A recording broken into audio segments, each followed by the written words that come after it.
वालेकुम वीवर्स, आपको हम लेके आए हैं चांचड़ा शरीफ डिस्ट्रिक्ट रहीम यार ख़ान दरियाए सिंध के किनारे।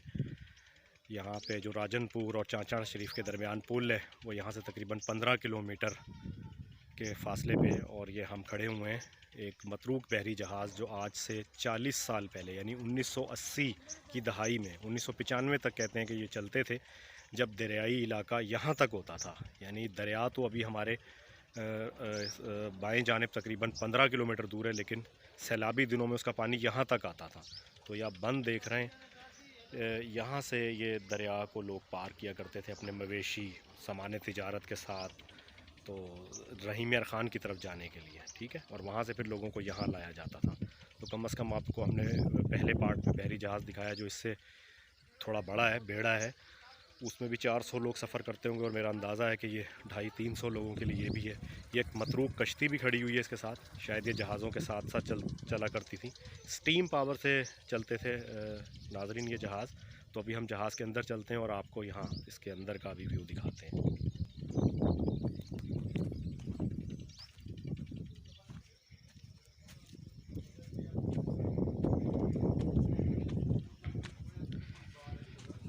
ये ऊपर जाने के लिए सीढ़ियाँ हैं, जब जहाज़ लंगर उठा लेता था तो इनको सीढ़ियों को भी उठा लिया जाता था। ये हम लोग आए हैं, और भी लोग आ रहे हैं यहाँ वाच करने के लिए। तो ये आप देख सकते हैं, अब हम ऊपर जाएंगे जहाज़ के।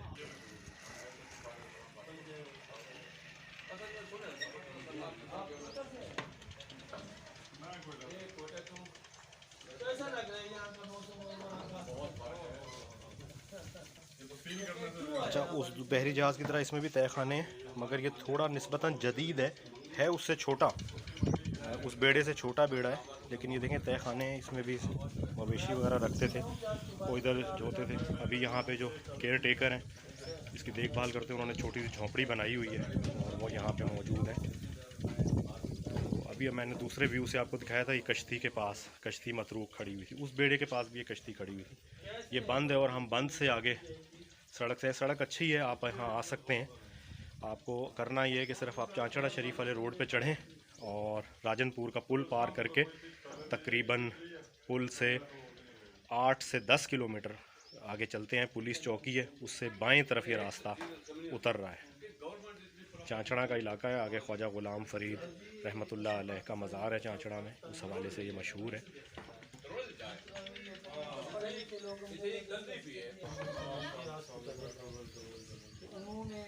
उनसे खरीदा था, फिर उन्होंने खाजे सबको गिफ्ट किया था। ये देखें तहखाना और नीचे चारों तरफ रेलिंग लगी हुई है। अच्छा नाज़रीन, इसका जहाज़ का नाम इंडस क्वीन है। ये इंडस क्वीन नामी बहरी जहाज़ है। बात ये है, दिलचस्प बात यह है कि इसमें इंजन अभी तक रखा हुआ है। ये देखें, ये स्टीम पावर इंजन है, स्टीम से चलते थे ये। हम पहले वहाँ से आए थे, और वो दूसरा मतरूक बेड़ा भी वो खड़ा हुआ है। अगर आप वो 2 चिमनियाँ देखें उसकी, तो बाकी ये खड़ा हुआ है। अभी यहाँ मकामी बंदे हैं, वो हमें बताएंगे इसके बारे में थोड़ा सा। तो आप ये देखें इसको, और ये इसकी बैक साइड है। यहाँ से मैं आपको पूरा व्यू दिखाने की कोशिश करता हूँ।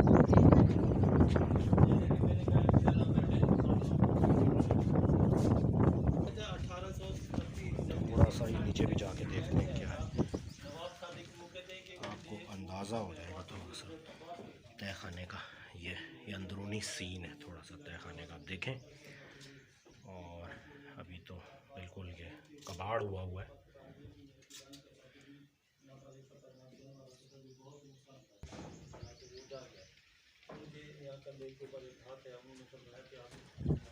अच्छा, मकामी लोगों का कहना है कि ये 1970 की दहाई में ये चला करता था मुल्तान से सक्खर तक, ठीक है। और फिर 80-85 के बाद ये पुल बन गए मुख्तलिफ, तो जहाज़ों की आमदोरफ़्त दरिया में महदूद हुई, तो उसके बाद ये चलने लग गया यहाँ से दरिया पार करने के लिए। सैलाबी दिनों में दरिया को पार करते थे। अगर आप बहुत देखें, मैं जूम करने की कोशिश करता हूँ, वो मेन सड़क जा रही है, तो आप देख लें कि ये दरियाई बेट का इलाका था सारा, सैलाबी पानी में इसको पार करने के लिए इस्तेमाल करते थे। ये नीचे इसका इंजन है, और ये सामने इसकी डीज़ल की टैंकी पड़ी हुई है। स्टीम से भी चलता था, फिर डीज़ल इंजन में इसको कन्वर्ट कर दिया गया।